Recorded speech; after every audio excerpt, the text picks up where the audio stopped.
People came to our unit from worldwide to find out what we were doing, how or why. We weren't afraid. You don't have to have a hazmat suit every time you're around an AIDS person. You don't have to burn their bed because they died. The nurses were the real heroes. They stood up when nobody else would, and they were willing to take those risks.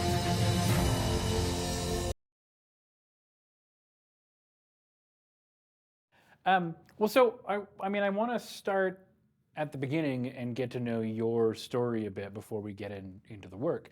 So can you take me through, like, what brought you to where you are today? And I know that's a long question. Sure. But how long do we have? We've got all day. I'm old. I would love to get into, like, how did you at least start on this journey into this sphere of brand storytelling? Yeah, sure.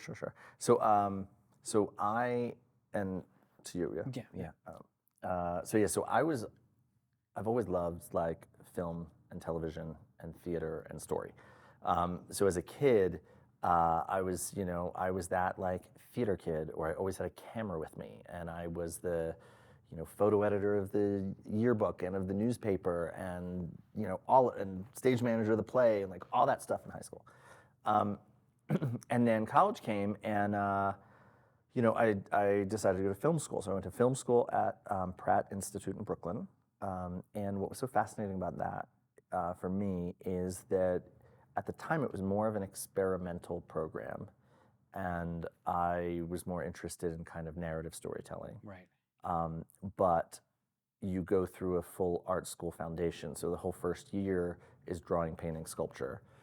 And the drawing is around composition, and the painting is around light and color, and the sculpture is about understanding 3 dimensions. And then they like let you touch a camera in the second year, right? So it was kind of like mind-blowing for me, right? And really hard.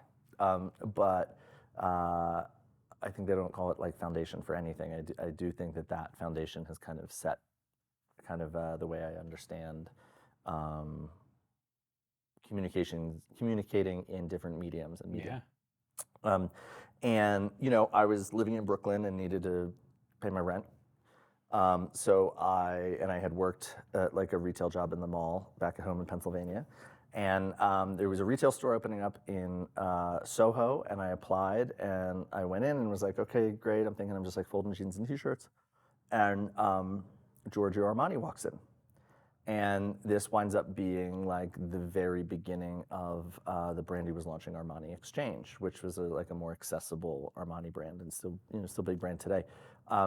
But his conversations were around like, this is the beginning, and this is pre-digital, this is commerce on web. So it was around the theater of retail, and like what do people wear in the store, and how does it smell like, and how do you greet people, and so that was really interesting. I got recruited from there to this French company called and said, hey, we have this concept called Sephora that is working in France, and we want to bring it to the US. So I did a similar thing and helped roll out Sephora in the US.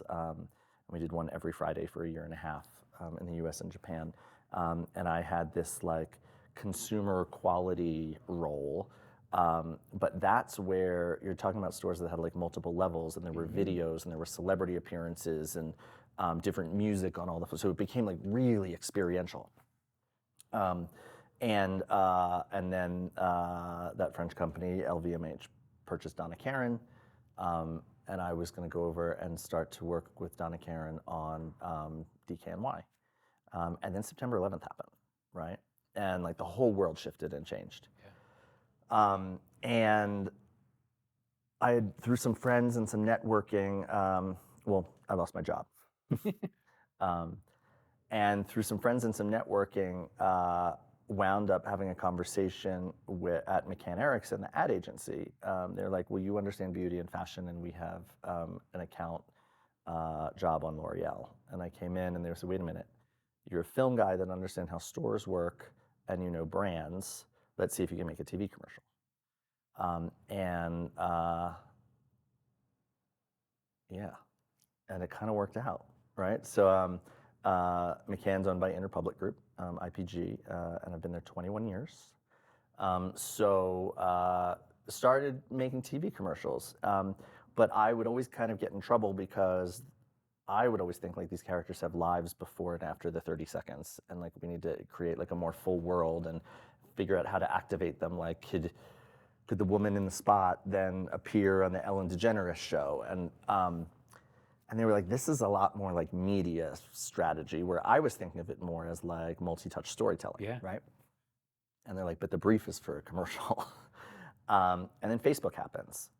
And I did a video project on Facebook. It was like one of the very first video projects for a brand on Facebook for AccuView contact lenses. And it was like an unbranded scripted show from the guys that did Laguna Beach, and it had a throw from like MTV to Facebook and back, all in this like unbranded thing. And it was really successful, but the head of the agency came and said, you know, this isn't what we do here. And I wound up being offered a role to start a creative group within the media arm at UM. And we focused largely on the Johnson & Johnson business. And, you know, from Facebook videos, then like the next big thing was YouTube launches, and everybody's launching these YouTube channels, and we're creating all this programming for YouTube at mass. Yeah. And then there's the whole big data conversation, and we launched our addressable content engine, which you know, targets individuals at a person, place, moment framework. And then the big conversation around influencer, and we launched our influencer practice. And then, you know, boom, like here's Netflix, and they don't want to play with brands, and brands can't buy their way in. And you know, Netflix and all the streamers at that time. Yeah. So I said, well, listen, what if we started to take some of the money that you use for advertising and your media plan and redirected that to start to finance film and TV projects. You know, at the time it wasn't a perfect solution, and it certainly wasn't a guaranteed solution. Because the only way that you're going to get your way in is if the content is good enough to actually be acquired by the content buyer on the other side. Yeah. And the very first project within that kind of framework and construct and thought was the Project 5B with Johnson & Johnson. Yeah. And you know, which I mean, I'm still so proud of, and I think it changed people's minds around like what was possible, and I think that we all felt like an industry shift in that moment, that a brand could finance something at the highest quality, sell it and make their money back, but I mean, it still has a 100% Rotten Tomatoes score. You know, it was the only feature-length brand-funded film to ever go to the Cannes Film Festival, and then just growing a practice from there. You know, and you know, 5B is so it's heavy at times, and it's so serious, and it can be dark, and it's scary. So I wanted to make sure that our next project had a different tone to it. Because we didn't want to be pigeonholed as like those guys, Yeah. right? Yeah. And I mean, and Brett Henenberg, my producing partner, who started Traverse 32 with me, is who I'm talking about there. So then we wound up doing Dear Santa, right? And you know, I think that's another one of those kind of industry-moving case studies in that it's you know, documentary feature film. Dana Nachman, incredible filmmaker and director on that. And then it wins Best Doc Premiere at Heartland Film Festival and is acquired by IFC. So again, there's money to be made back. Small theatrical release due to COVID. And then, you know, now it's on Hulu and plays in most domestic airlines during Christmas. But we retained the rights to the IP, and then have now created as a series for Disney.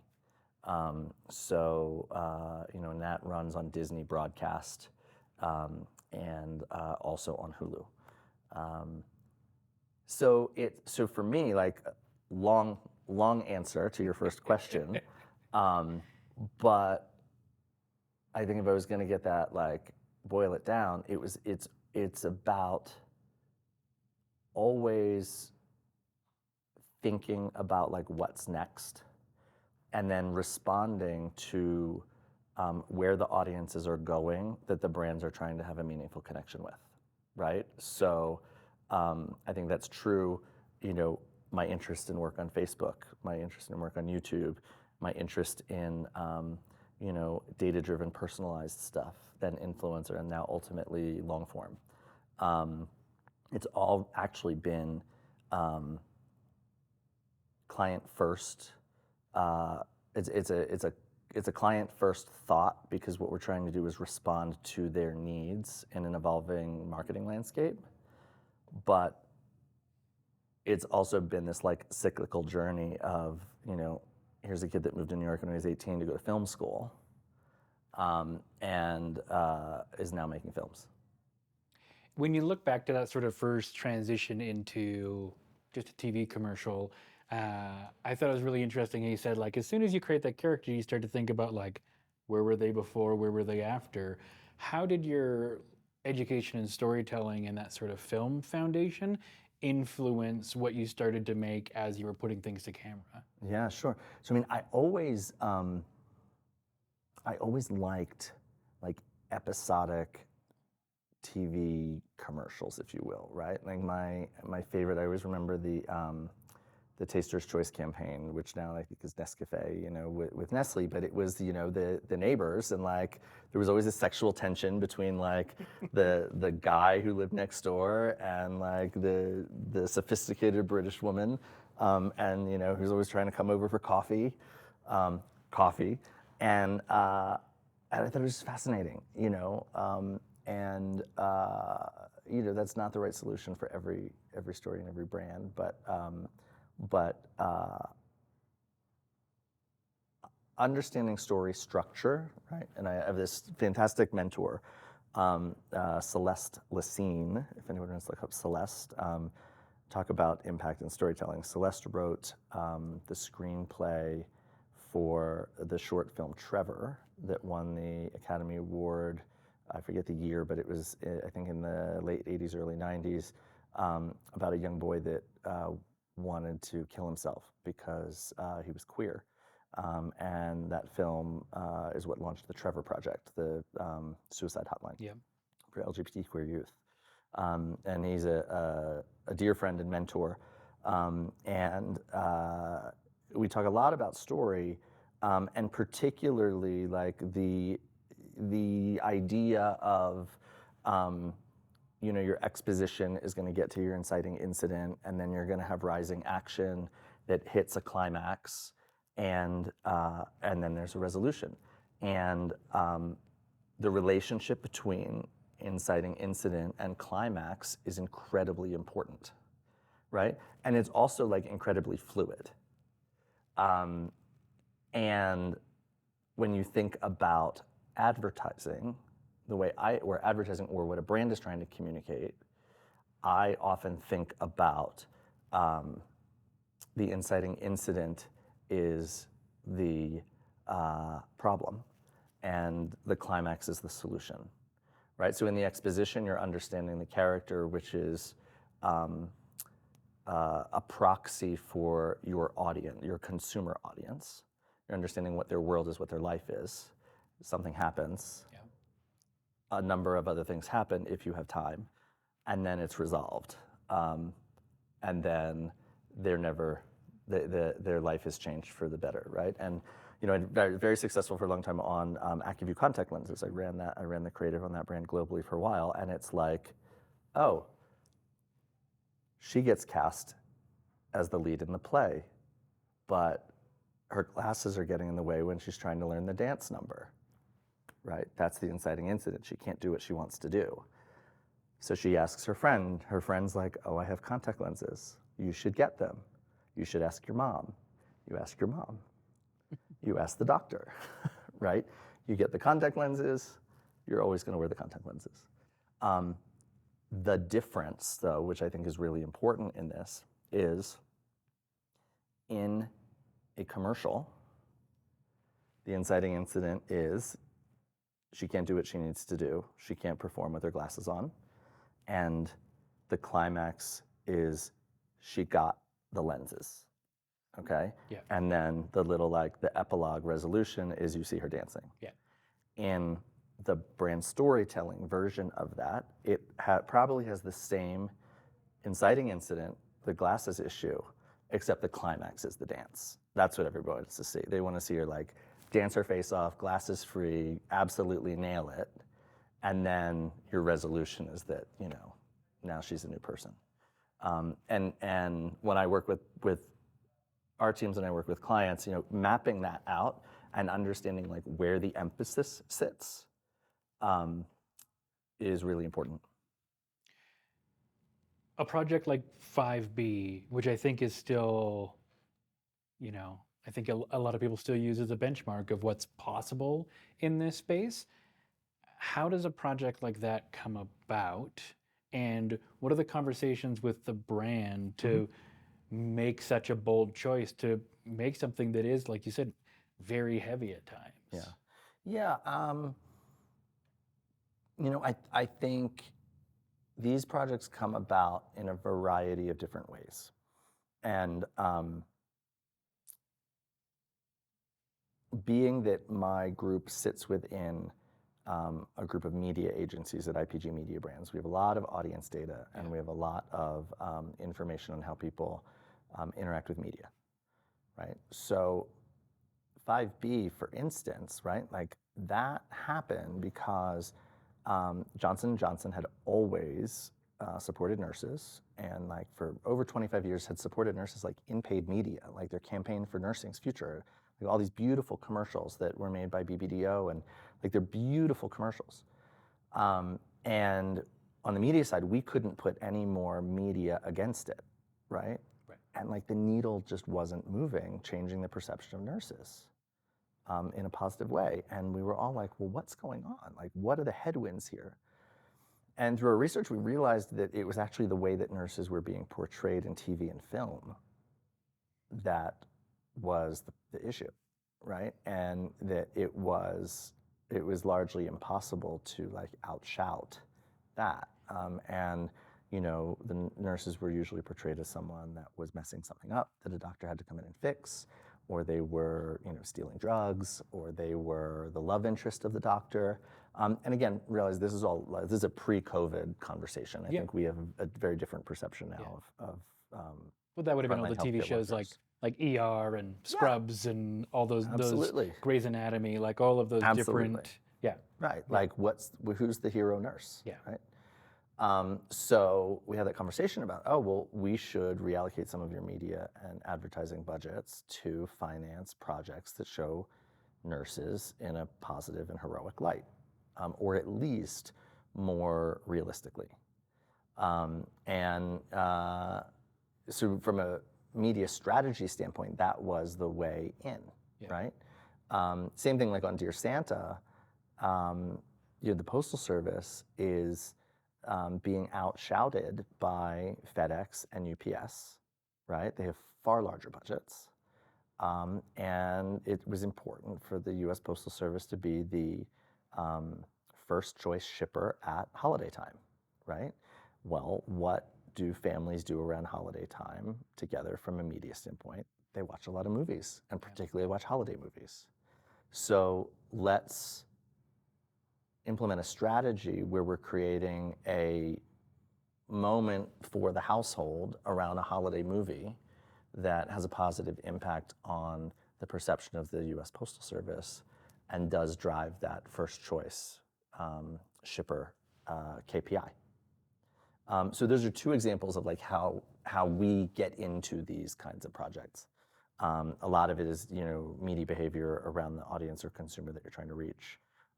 But sometimes, you know, a project will come in, you know, someone will pitch us something or we'll be aware of something and we just think it's perfect for a brand. Like our film that we screened this week, Queen of New York. You know, that was a film that, you know, needed additional financing, additional support around marketing, around distribution, and they were looking for partners. And got2b was the perfect partner for that film. So I think there's a number of ways to get into it. But I also have brand clients call and say, like, I want to make a movie. And my very next question is always, well, why, right? Like, what are you trying to achieve? Yeah. Because a long form piece of content, or even like a premium short, may not be the right creative tactic to deliver what the brand is trying to deliver. When you look at this space, and I think in Queens of New York, it's a great example. 5B is a great example of projects that, while stories that put a lens on something do carry a lot of conflict, natural story conflict. They are, they can be more confrontational in moments of them than a TV commercial would be. Right.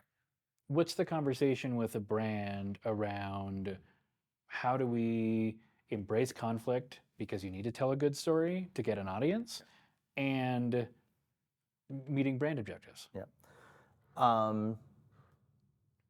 Well, I think, it's interesting because I think where you win on it, I don't think it's an either or, right? So I don't think it's like you can meet branded objectives or you can be a little sharp in your storytelling, right? I believe that authenticity is such a buzzword and everyone always uses it, but the real world is not the sanitized world that we see portrayed in most ads. I think that you need to show a realistic view of the consumers' lives, or the people you're trying to reach lives, so that they understand that, like, you really understand them. And I think it's also around, like, that tone. It's around choice of director, right?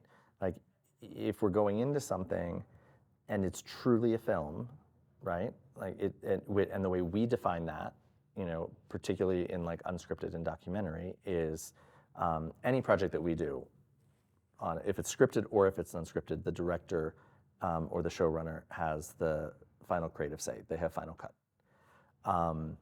And if it is an unscripted piece like a documentary, those subjects cannot be paid, and especially they cannot be paid by the brand. And if clients come to us and their piece is not built in that way, even if we can get them distribution, it will likely trigger a super that says this is a paid advertisement, or it will move from a content conversation with a programming team to an ad sales conversation, because it's technically built like an ad. It just happens to be 90 minutes. And there's no downstream participation for any of the creatives in it. If there's actors in it, like, there's no downstream participation from them. So it just can't be like it can't be accepted as content because it's been built as an ad that looks like content. So the setup business affairs piece is very, very important. And unfortunately, we get a lot of people that reach out to us, and we can't help them because they haven't been set up correctly from the start. I love that, because it's one of the things I always find in this conversation, in general, around brand storytelling, is like, what is the importance of upholding the integrity of a form like documentary?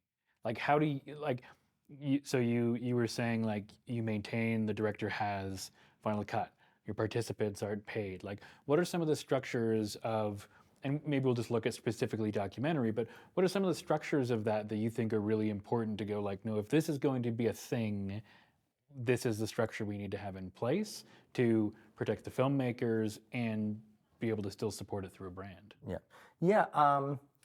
Well, I mean, I think we, again, working for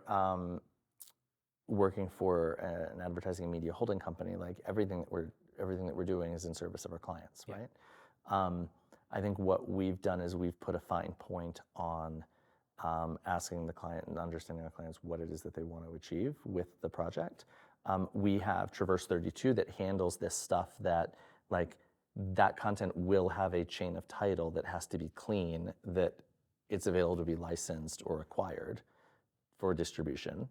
But if a client wants to build it the other way, which is the way I think most people do it, we have our Mediabrands content studio, right? So we're not we just have a solution for whatever path they want to go down. If they go down, you know, a different path where they want to, you know, have final cut on the piece, and therefore the participants in it are going to be paid, then it's likely going to, you're likely going to have to pay for the distribution, or you can put it up on an owned channel and largely do a media buy around it to point people towards a YouTube channel or, you know, something like that. There are a variety of choices. You just need the right partner that's going to help you navigate. Because if you go down this path, but what you really wanted was that path, you needed to be informed about the decision up here because you can't go back. Amazing. I find this really fascinating because I've had conversations with both production companies and brands, and it's a complicated space to navigate, right? Like there isn't a clear path, and it's a new enough path that there's nowhere you can go and go like, how do we do this? And so I find that a really important conversation to have, to go like, how do you navigate that conversation? In that, what do you wish more brands knew about this space of brand storytelling?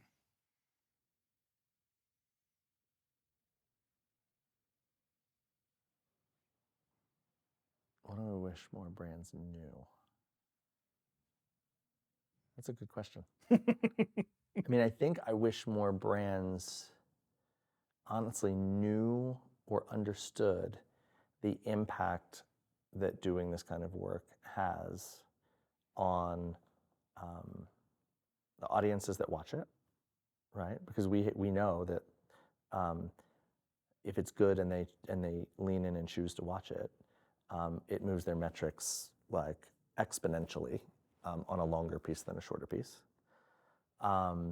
But the amount of people that it takes to pull off a premium documentary or a scripted film or series is huge, right? And I don't know if brands realize that they have the opportunity to be champions among the creative people that are working on their projects. You know, like think about this, right? Like we shot Dear Santa Christmas of 2019, and then the whole world shut down, right? All of those people still had jobs because they were running post on the Dear Santa film that would come out the following Christmas, right? There's impact to a crew of like 100 people, right? Which is very different than we need to squeeze down and get as much in as we can on a one-day shoot that we like already know is going to go over. So like the agency producer is going to be like, hey, we're losing sun, and do you want to cut this shot, or right?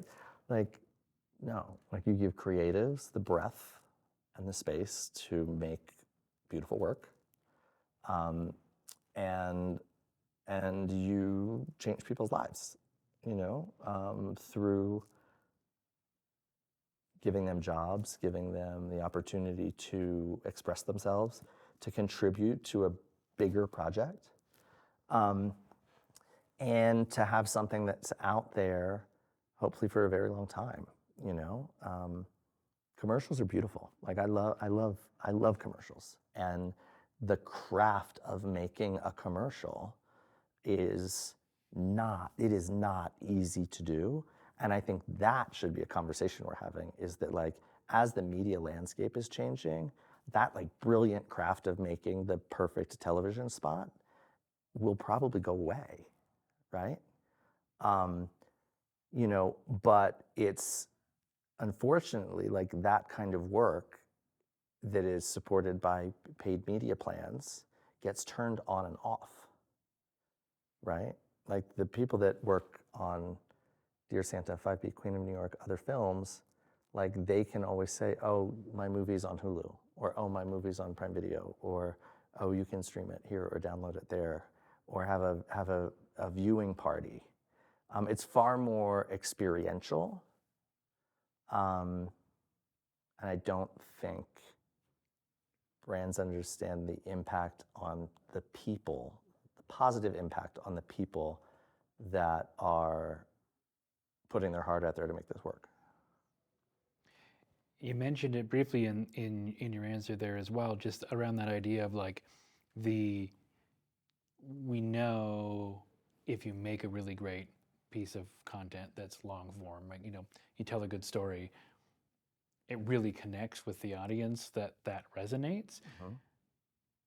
How do you think brands should be approaching this kind of work as they're trying to figure out like who is our audience, who is it gonna impact the most? Because one of the things I think is I think brands have a very different audience than a streaming service does. And to me, a streaming service is a bit of I feel like it's a bonus to making something like a 5B or even a Queens of New York. But I think a brand like Got to Be has its own audience that film probably means a lot to. Yeah. And through making something like that, probably builds a lot deeper connection than it would in other mediums. Yeah, but I think that, and I'm not, I want to make sure I get your question right. Yeah. But that audience that is like so tied to Got to Be in Queen of New York, like they are on the streaming platforms, right? Yes. So it's almost about Got to Be has now enabled like a deeper level of representation and visibility to a broader audience, right? Like people may not choose to watch it. Like there's plenty of people out there that are like, I don't want to watch a movie about a drag artist. Yeah. But the people that they are trying to reach do, right? And the people that they're trying to reach will see it or will read an article or will hear about it, and then they're going to invite their friends over for a watch party, or they're going to be like, hey, I watched this last week, like you've got to see it, it's amazing. That's what we're betting on, is that, you know, that kind of grassroots word of mouth, because because of the subject matter, you reach the audience that you're targeting, but in a larger ecosystem. It's not like a data-driven, this is my audience target and they're going to get served this and we're going to guarantee X amount of impressions. Yeah. I will say that when you make a film, we always take the trailer and then we test the trailer against the same metrics as the current advertising. And then that allows the brand to decide whether or not they want to run the trailer in their paid media. And then the win there is that we know, right? It's like, well, if your commercial is performing this and we know that the trailer is also performing that, well, the bet there is if you can get the same performance, but now you can get them to engage with a longer form piece that we know drives exponential performance of the KPI we're trying to reach, like it's a total win. And also this piece of content, you could potentially have a zero net investment on because you're looking to sell it to a streamer or to a distributor. Yeah, no, I love that, because I mean, my belief in this space has always been like you can build way deeper connection, right? Through that long form content, you have the ability to tell a story that will resonate with an audience on a deeper level than you can in other forms of media. When you're looking at the space and how it's evolved over the last few years and how you've been pushing forward, what are you looking at next and what are you excited to see in this space? I mean, what I'm looking at next, and we're starting to have these conversations, is, you know, people, I think that I don't know if everyone realizes what the consolidation of media has done to the industry and also to the opportunity, right? So Disney, by example, right? Like, yes, ABC, ESPN, Nat Geo, and then you've got, you know, your studios with like Marvel and Pixar and Disney and others, right? And then Like you will then also have Disney Plus and Hulu, right? So like it's a tremendous ecosystem, right?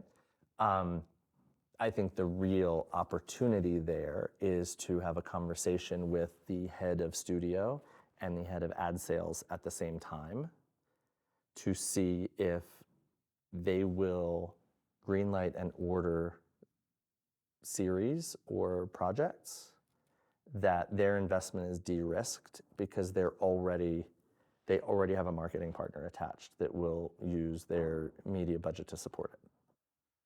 I think that's like that. I think that's where a place that the industry could be going. When you look at that, how do you view and or protect creators in that same ecosystem? Because there's a lot of different moving pieces. And I love what you said about how you make sure a director has final cut if a brand goes down that path. Absolutely. And so I'm curious how you see that navigating as you start to get into larger entertainment and media infrastructure as well. It's the same thing. I mean, it's like over here. I feel like we should do this with a whiteboard. But it's like you have a creator and a producer that like come up with this amazing idea and then sells to a distributor. And then if it's an ad-supported platform like television has been, right? Then that distributor is trying to find a brand partner, or they're trying to find advertisers to advertise against it, right? And then we had streaming, and like then you just had these people, right? You just had the creator and the producer, and they're making stuff. Well, now all the streamers have this ecosystem. I think the real opportunity is to say, great, well, let's take those advertising brand partnership conversations and have them directly with the creators on the movie or the show, because the brand's role is to help that creator make their best work, right? Mm-hmm. And then because if that creator is enabled to make their best work, it's going to draw the audience that they want to reach. So I do think that like the brands have to get out of the way and understand that they're facilitating creative pursuit that will be the beacon for their audience versus having approval on every second of a 30-second spot. Right. I love that. I think I see so much. I'm excited about this space personally because I see so much opportunity there. Mm-hmm. And I think the best projects that I've seen in this space are the ones where the brands let the filmmakers be filmmakers, but the filmmakers are respectful of the brand and know what they're creating for. Yeah. And there's this sort of magic that happens when both are aligned in that pursuit. Yeah. And you know what the trick is, how you can tell usually, is if there's credits and the director has their name on it, right? Like generally speaking, if you're on an advertising contract, you can get a big A-list director, they'll do whatever you want and they'll take the check, but their name's not gonna be on it. Nobody's ever gonna know they made that. Right. Right? And that's the thing, right? Like for us, we are brand fueled, but creator first, right? So we understand that working with a director and them coming into this conversation with us, it's way more of a risk for them than it is for the brand, right? Like they're risking their reputation because you're kind of only as good as your last film. Yeah. And we want to make sure that we maintain that trust with the directors and the creators at the highest caliber, because when they win and their careers grow, we all do. Amazing. Okay, before I let you go, I have 5 questions. Why is your hair blue? I was calling them my rapid fire, but now I'm calling them my not so rapid fire because sometimes the answers are longer. First question is, what is a story that has had a big impact on your life and why? Oof.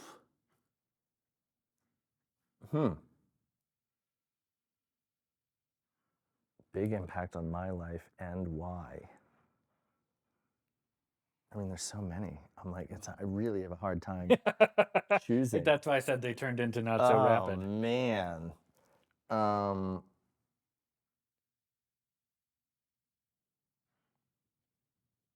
Oh, you're killing me. I never said I'd make it easy, right? Yeah, no. I mean, honestly, and I mean, this is like a really, he's going to say that, like The Wizard of Oz. Oh, Like The Wizard of Oz is amazing. Like when you peel it back and you look at that movie and the fact that like they went from black and white to color and that they had like the actors were like cast in multiple parts. And being able to watch that as like a family friendly film, like watching that like as a kid and starting to like understand that, like when I could understand that the girl that the woman that like stole the dog was actually the witch, and that like her friends on the farm were also the Tin Man, the Scarecrow, and the Lion, I was like, you could do anything in a movie. You know what I mean? Yeah. And that's something that like I became conscious of probably at like 8 years old, 9 years old, you know?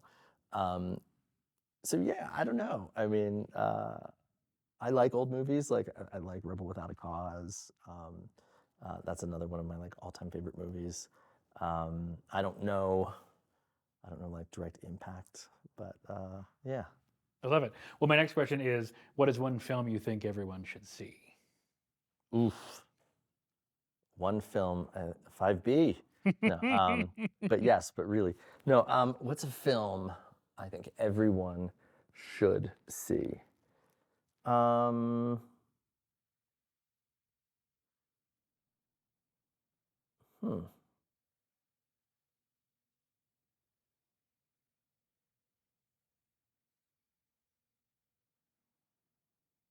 I mean, it's funny. I want to say Saltburn.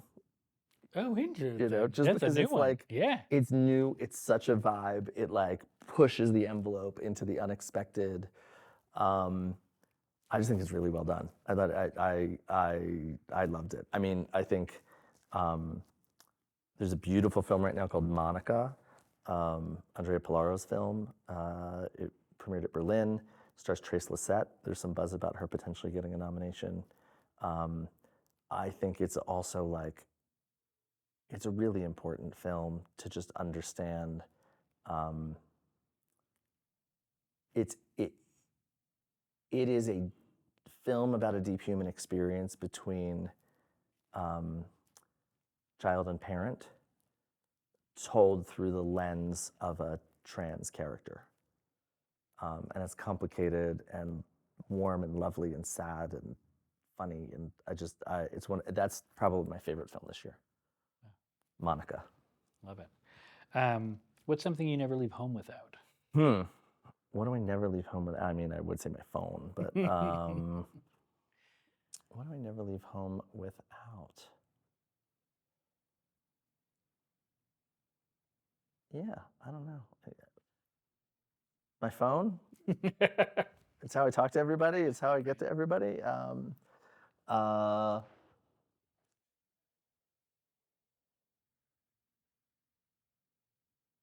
Not to be corny, how about my gratitude? Ooh, Right? that's good. You can't walk out of the house pissed, Yeah. right? And like, I think,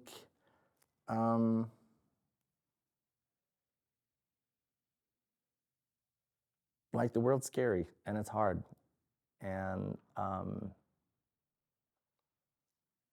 doing what we do, people say no all the time, like all the time. But you can push through and get things done. But being grateful to have the opportunity to do that and to do that with people around you that, you know, you love and respect or on a journey with, I think is really important. Don't be sad. Don't be like angry. Like try and put good stuff out there with great people. Yeah. What's an important place for you to go to find inspiration? Gosh. I mean, New York City is like, you know, I love New York City. And I love New York City like late at night, walking around by myself. It reminds me of just kind of the old days of growing up there. I live in Connecticut now, but and also honestly like the beach, like Brazil in particular. My husband's Brazilian, and we spent some time down there, and it really gives me the opportunity to like clear my mind, understand like what's important, And when there's space, I think that's when I can be most creative. Nice. And what's one skill you think is important for every storyteller to develop?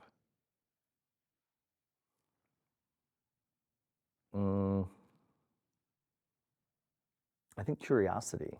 I think curiosity and openness. I think that, and again, I think this is the difference between advertising and filmmaking. If you go into a project knowing what it's going to be, you're in trouble. You know, that nursing brief I told you about from J&J. I mean, we did all that background. We knew we wanted to get into a film. We knew that if we wanted to make nurses heroes, they needed to have a big dragon to slay. And then we went out and we're story mining, and like we were convinced we were going to do the nurses that responded to like a school shooting or the nurses that responded to a hurricane.